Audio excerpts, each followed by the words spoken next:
Today on Comtech Engineer, I will be reviewing the Sony S100F Soundbar. And let us start the review with the price. The standard price of this soundbar is $129.99, but is often on sale for 25% off on Amazon, bringing the price down to $98. So what do you get for your $98? Well, included in the box is the soundbar itself, a power cable, an audio-optical cable, a dedicated remote with two AAA batteries, and some documentation, which includes a manual, a quick start guide, and a template for mounting your soundbar to a wall. Now, according to the dimensions on Amazon, the soundbar is 35.5 inches in length, 2.5 inches in height, and 3.5 inches deep. Now let us go over the setup. Setting up the soundbar is fairly straightforward, and there are actually two ways to connect it to your TV. If your TV has an optical audio out like mine does, you can simply connect the TV to the soundbar with the provided optical audio cable and call it a day. This option doesn't give you the highest sound quality, however, and of course you will not be able to use the TV remote to adjust sound. You instead will need to use the included Sony remote control. This can actually be a good way to connect the soundbar, as it also frees up an HDMI port on your TV.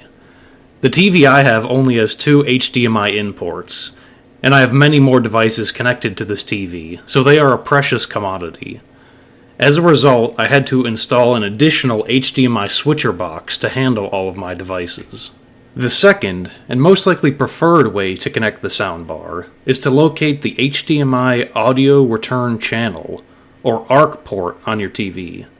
Then using an HDMI cable, which is not provided in the box, connect one end to the TV and the other to the soundbar. You will then need to enable Consumer Electronic Control, or CEC Mode on your TV. By default on most TVs, this is not enabled. My TV is a Vizio brand, so I can only show you the steps taken for this specific TV. Be warned, however, that some TV manufacturers, like Vizio, do not place the CEC mode in the audio settings, which makes no sense to me whatsoever. But basically on Vizio TVs, you will need to look in the General TV Settings menu and turn it on. Once connected, you will notice the volume bar now says Audio System when you adjust the volume with the standard TV remote. And for some reason, it now only changes volume in increments of 2. Which is not a big deal, just a little strange. You will also notice that when you adjust the sound, the white LED blinks in confirmation of the received infrared signal. This LED also blinks repeatedly when you mute the audio.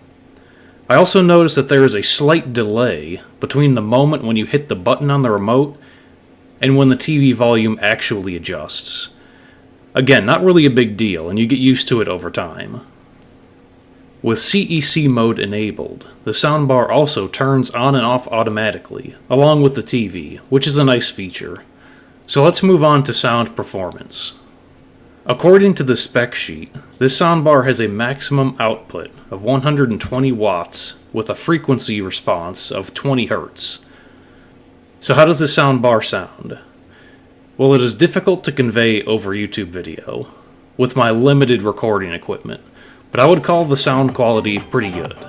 It is far better than the speakers that came with the TV, and that is really what I was looking for. Also, for under $100, you can't really expect much. If you look closely at the soundbar, you can see that it is really only 4 speakers total. 2 tweeters, 1 on each side, left and right, and 2 mid-range, again, 1 on each side, left and right. And this brings up a drawback of the soundbar. It is unable to provide deep bass, low frequency sounds. But once again, at this price point, you need to have your expectations in check.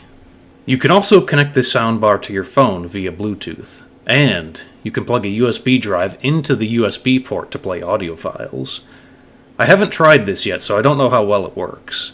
But remember, if you are playing audio either through Bluetooth or a USB drive, you will need to use the included remote to adjust volume. Moving on to the included remote. The remote is simple and has a few different audio equalizer settings. I didn't notice much of a difference between the modes, so I kept the equalizer settings on the standard option. And if you are not using the ARC feature, the input button on the remote is what you would press to cycle through the soundbar audio signal inputs. Those, of course, being optical audio, USB, and Bluetooth. So that about sums it up. The Sony S100F Soundbar is pretty good for the price point at only $98 and will likely be better than your standard TV speakers. So that's about it. Thank you for watching.